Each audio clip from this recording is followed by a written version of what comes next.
Bonjour et bienvenue à La Route des Fourrures. Durant cette série d'émissions, nous allons visiter l'envers de l'entreprise Nature 3M basée à Normandin. Pour la première émission, nous vous proposons un historique de l'entreprise avec nul autre que le propriétaire, M. Mario Bilodeau. Bonne émission!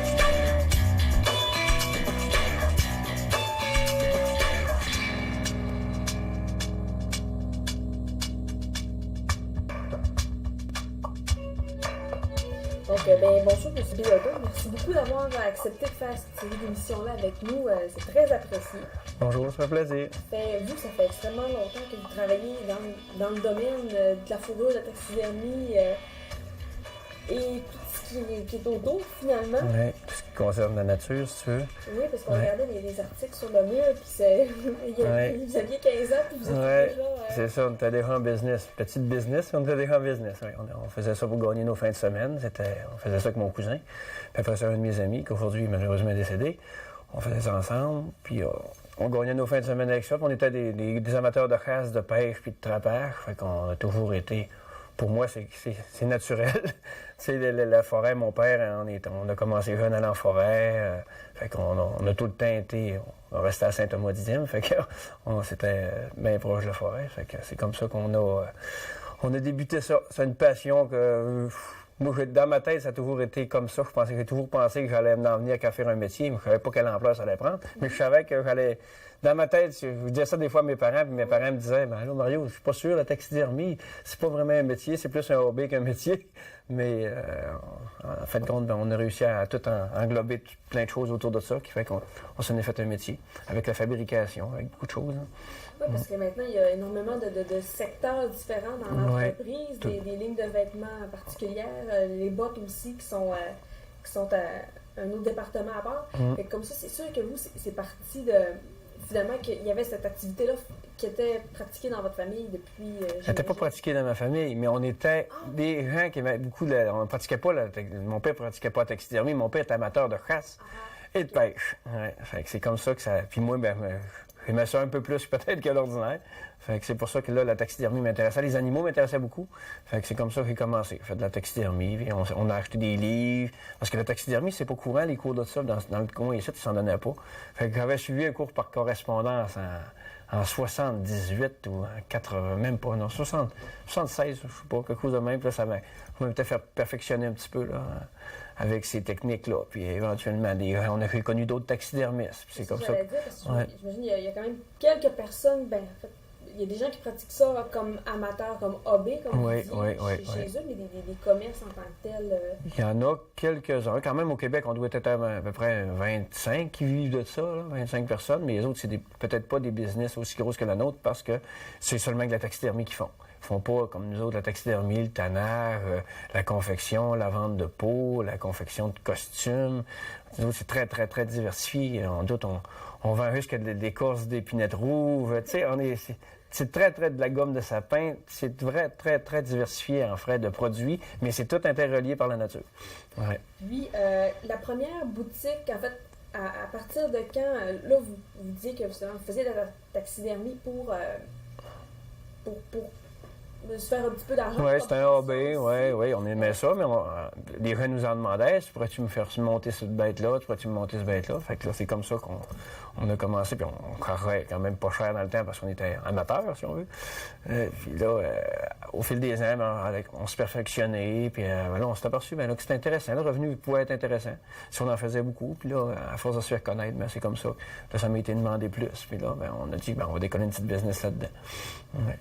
Puis la première business, ça a commencé? C'est à Saint-Thomas. J'avais bâti un petit atelier avec deux gars on avait décollé ça, on était 3 au début. Puis après ça, moi, j'ai racheté les 2 autres. Puis après ça, là, j'ai continué plusieurs années tout seul, une dizaine d'années tout seul. Puis je me suis associé avec Marcel Laplante, présentement, qui est encore mon partenaire. Ça fait présentement 10 ans. Puis ça fait 25 ans qu'on est en business. Fait que Nature 3M, ça a vraiment roulé sa bosse, là. Ouais. Au début, c'est ça, c'était juste la taxidermie? Oui, taxidermie, tannage au début, puis un petit peu de confection. J'ai commencé avec une couturière, puis on faisait dans ce temps-là des mitaines, des chapeaux, on faisait quelques petits contrats de même. Mais là, on est rendu du vêtement, on fait beaucoup de vêtements, on fait la collection Amiche, la collection Bilodeau qui comprend les bottes, tous les accessoires de fourrure. Hein. Ouais. On a grossi, puis après ça, on s'est fait connaître, hein, la bouche à oreille. Tout le monde nous parlait de nous autres. Ah, on va voir Bilodeau, il connaît ça, il pourrait te faire ça, il pourrait te faire ci. C'est comme ça, comme même pour les films, c'est comme ça. C'était un costumier de Montréal qui m'a téléphoné, puis c'est comme ça que ça a commencé. Puis il a vu qu'on avait beaucoup de matériel en main. Fait que c'est ça qui fait notre force aussi. Ça fait qu'on a une grosse inventaire en stock de produits de fourrure, de matières premières, puis qu'on peut faire rapidement pour les films, c'est qu'il faut que ce soit fait rapidement. Les autres, ils ont des fois entre 4 et 6 semaines pour faire des costumes. Fait que c'est très rapide, fait qu'il faut que tu aies le stock en main, sinon ils se revirent puis ils vont ailleurs.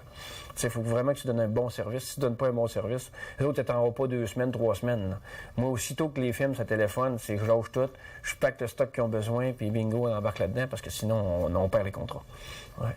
C'est ça qui a fait qu'on a de plus en plus de contrats. À cause de ça, la rapidité, le stock qu'on a en main, puis les connaissances, les contacts, quand j'ai pas les pots, je suis capable facilement d'aller les trouver ailleurs pour les avoir rapidement.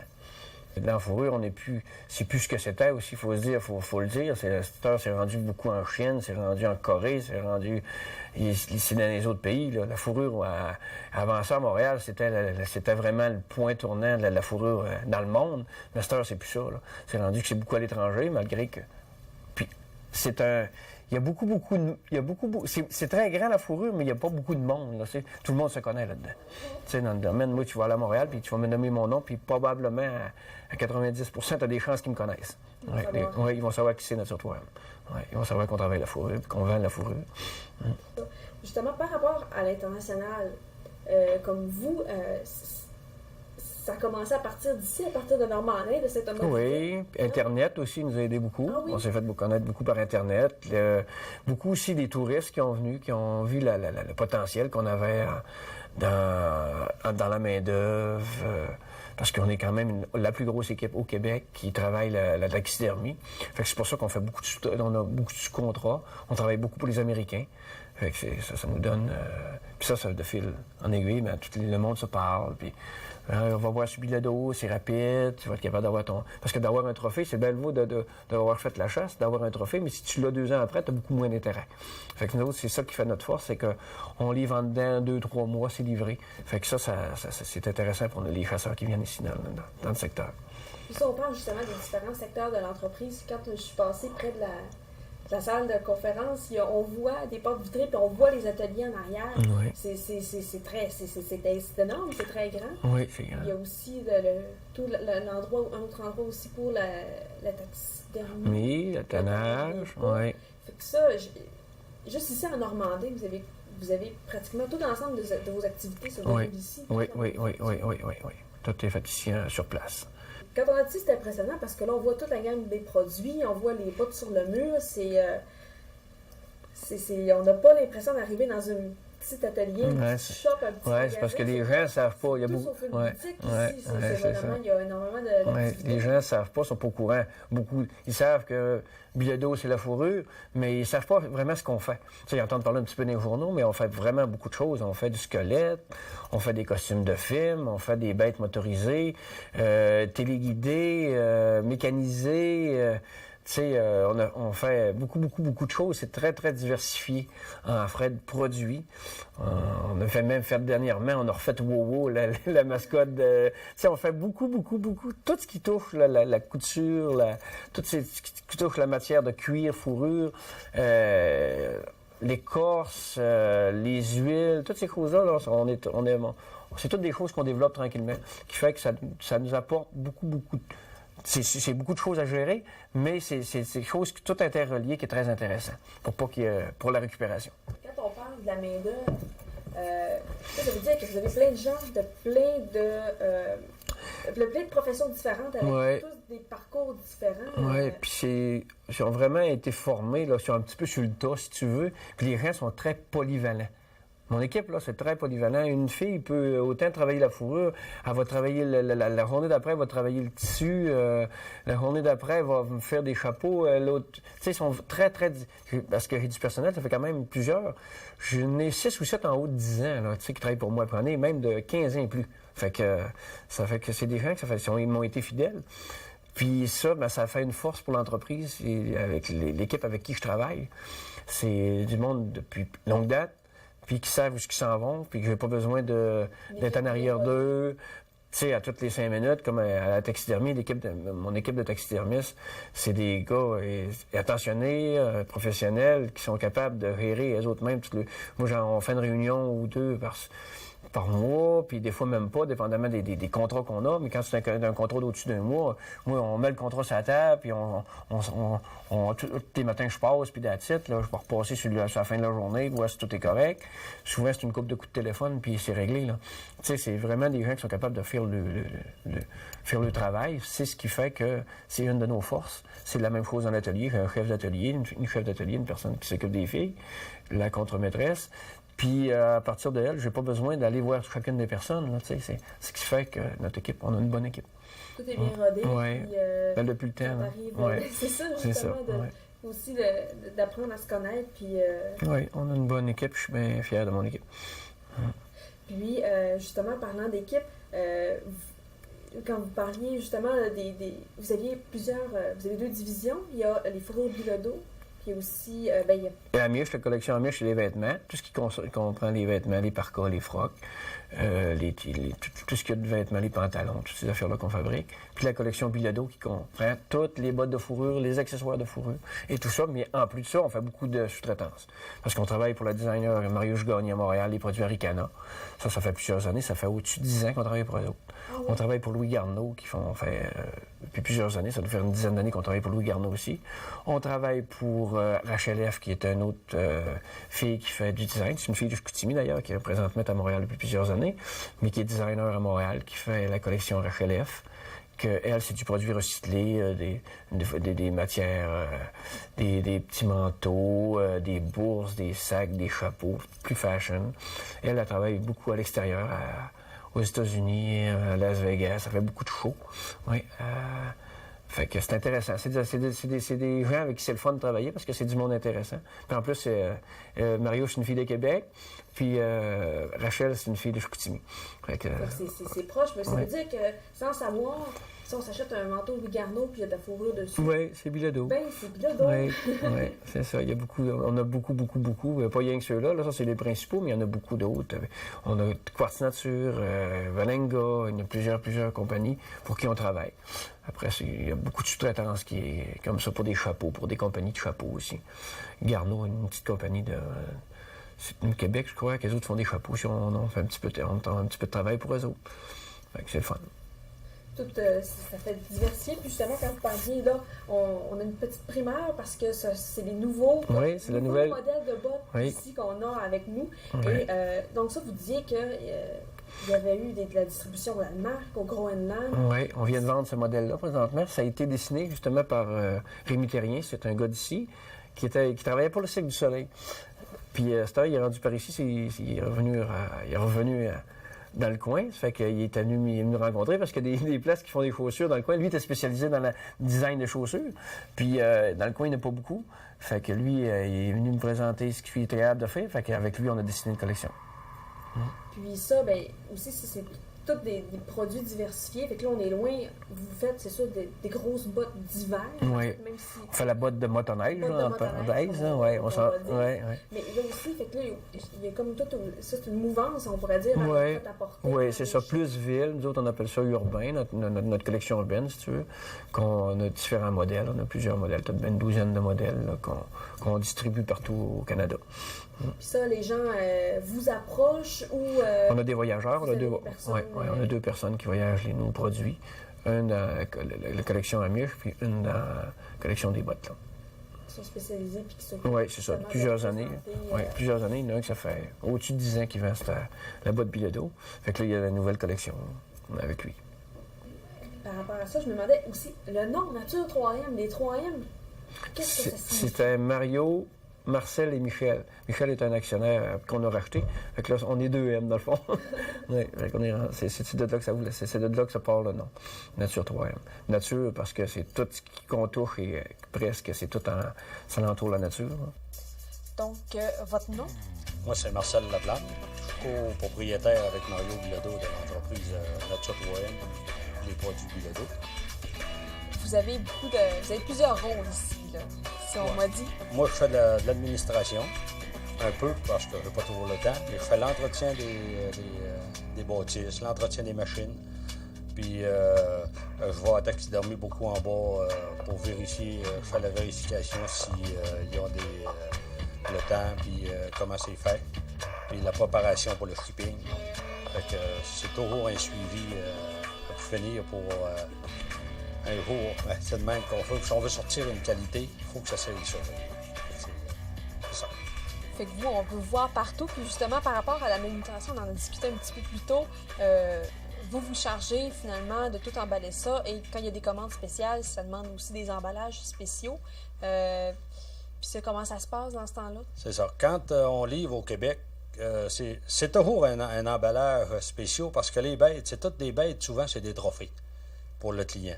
Ça fait que lui, il veut sa bête arriver à son meilleur. Puis, parce que lui, quand il nous amène soit une fourrure, il ne sait pas comment ça va sortir. Il se fie sur nous autres pour le faire parce que, vois-tu, on est mondial à cette heure. On est des les gros fabricants de montage de bêtes.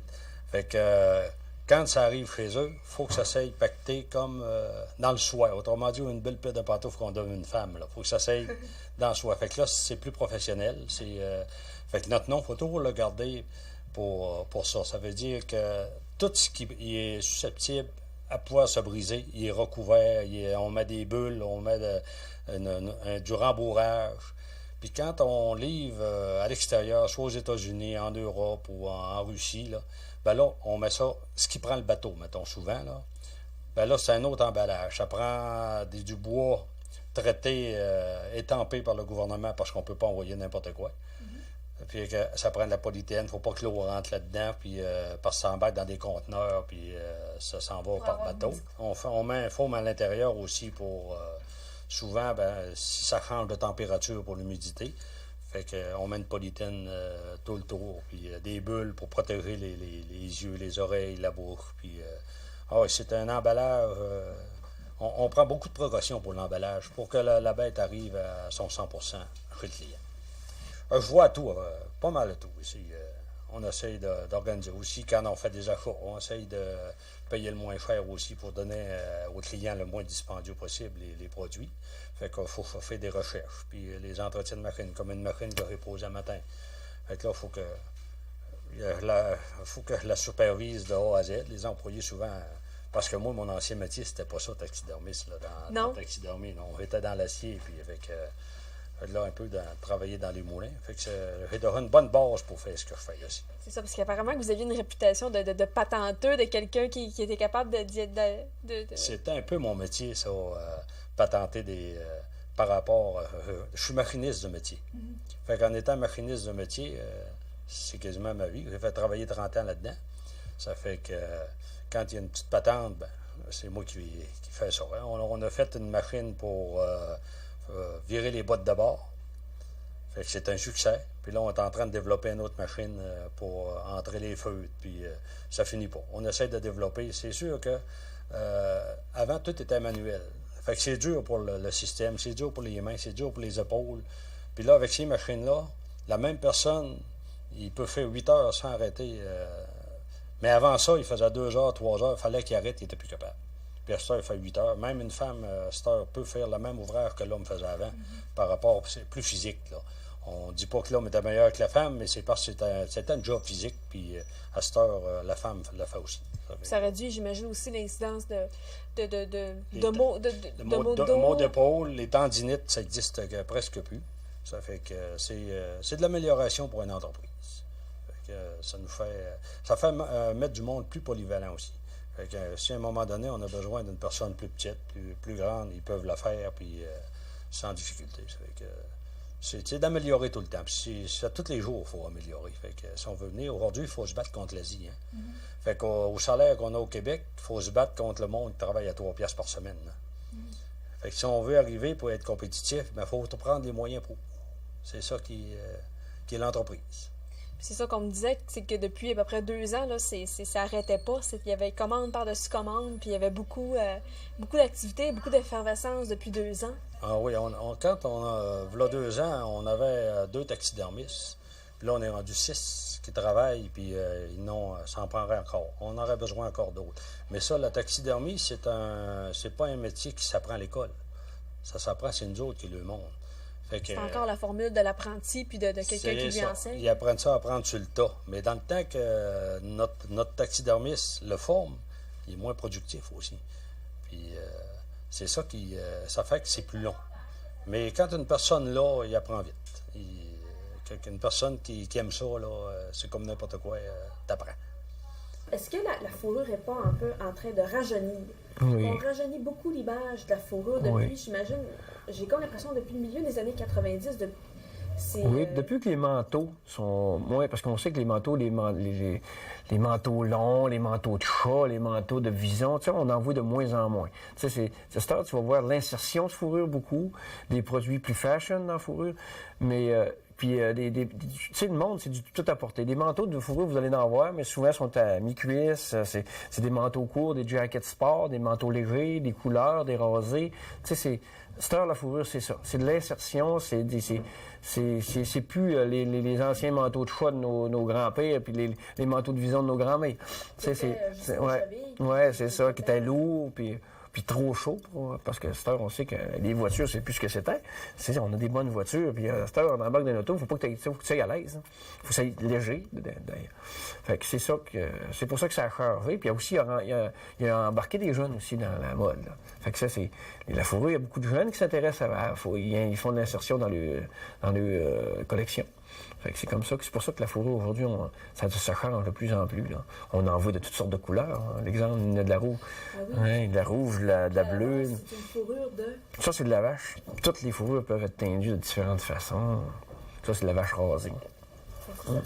J'imagine ça aussi, ça démocratise un petit peu la fourrure, parce qu'avant, ça se résumait beaucoup au manteau des épaules jusqu'aux chevilles. Oui, c'est ça. Mais aussi que le prix allait un petit peu en fonction. Oui. C'est que de la fourrure. Oui, puis on sait que c'est un produit de luxe, c'est quand même très dispendieux. Fait qu'en ayant de l'insertion comme ça dans des vêtements, c'est plus accessible à tout le monde.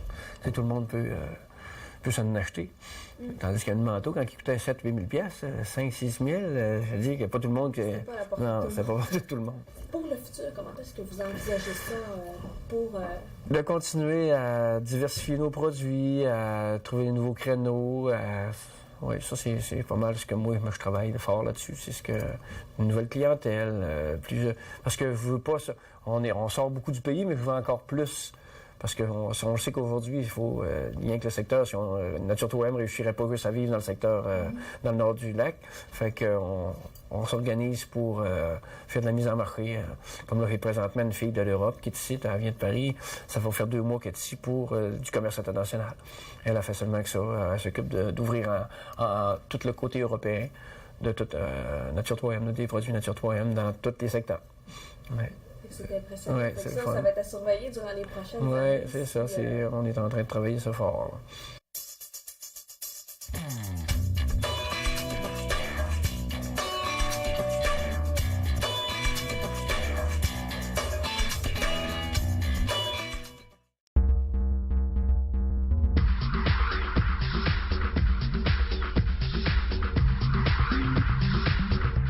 L'action communautaire, c'est d'abord et avant tout être intégré dans la communauté, donc être proche des citoyennes et des citoyens, tisser des liens, créer des partenariats. Je crois que l'action communautaire, c'est l'engagement des citoyens, c'est le partage de connaissances, c'est la prise en charge. En fait, ça se traduit par une prise en charge. Pour moi, c'est d'être déjà en partant au service des autres. C'est un organisme qui est dédié au service des autres. Et ceux qui y travaillent ou qui s'y impliquent bénévolement ont cette même envie de changer la société, de transformer leur milieu. Ça fait référence à toute une série de pratiques qu'on a, finalement, qu'on met en branle pour s'assurer que les membres puis les gens qui composent une communauté, puis qui, dans le fond, s'organisent à travers un milieu communautaire, donc à travers certains groupes communautaires, que finalement leur volonté puis leurs préoccupations soient vraiment représentées. Pour nous autres, l'autonomie, c'est être libre. En fait, c'est le droit à l'autodétermination. Fait que ça se traduit autant quand tu es une femme féministe que quand tu es un groupe communautaire. Alors, on détermine notre mission, nos activités, nos services, nos mandats, en fait, sans pression de qui que ce soit. L'action communautaire autonome dans le monde du loisir, c'est comme le cœur même de nos actions parce que tout repose sur l'engagement des citoyens. Donc, à partir de là, chacune des organisations, que ce soit au niveau national, que ce soit au niveau régional, que ce soit au niveau local, même les clubs ou les groupes de citoyens qui se regroupent sur des thématiques. Chez nous, ça touche autant le plein air que ça touche le culturel, ça touche le scientifique. Pour les groupes écologistes du Québec, l'action communautaire autonome prend un sens qui est parfois très concret, c'est-à-dire des pratiques vraiment concrètes à l'échelle locale, les jardins collectifs par exemple, le compostage, la récupération, mais aussi tout un sens qui est beaucoup plus public, beaucoup plus communicationnel, médiatique, donc c'est de partager l'information qui est souvent cachée.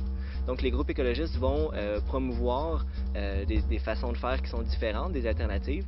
Dans le domaine de la coopération internationale, l'action communautaire autonome, ça peut prendre toutes sortes de formes, mais habituellement, ça se fait par l'éducation à la solidarité internationale, donc pour sensibiliser la population aux grands enjeux internationaux. Puis ça peut prendre toutes sortes de facettes, de formes. Ça peut être, par exemple, en faisant des émissions de radio, des ateliers dans les écoles secondaires ou en ayant des rencontres interculturelles. L'action communautaire autonome, c'est aussi œuvrer au bénéfice des personnes gays, lesbiennes, bisexuelles, transsexuelles et transgenres. C'est-à-dire qu'aujourd'hui, bien qu'on ait certains acquis juridiques, il reste qu'on doit travailler pour l'égalité sociale, c'est-à-dire une intégration pleine et entière pour les personnes LGBT. Et ça, notre organisme, mais aussi tous ses membres, on œuvre pour justement assurer une pleine égalité sociale. L'action communautaire dans mon secteur, chez les centres de femmes, ça veut dire travailler un projet de société qui soit juste et équitable. Travailler pas pour les femmes, travailler avec les femmes à avoir ce projet de société-là. Rien de moins que de changer le monde.